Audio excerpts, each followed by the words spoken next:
Hello friends, good evening. कैसे हैं आप सभी लोग। रिम्पी ऑफिशियल ब्लॉग में आप लोगों का स्वागत है। अब आज हमने बनाए हैं पकोड़े खाने के लिए, तो जल्दी से आ जाइए सभी लोग फ्रेंड्स।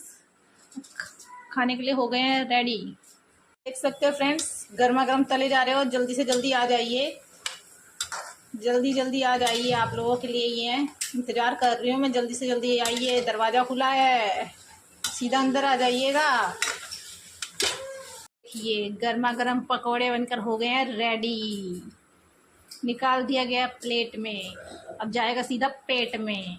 ये आलू प्याज मिक्स पकोड़े हैं और ये हैं आलू के पकोड़े। फ्रेंड्स, मेरी प्लेट, ये सारे पकोड़े मैं खाऊंगी और आप लोग भी जल्दी से आ जाइए।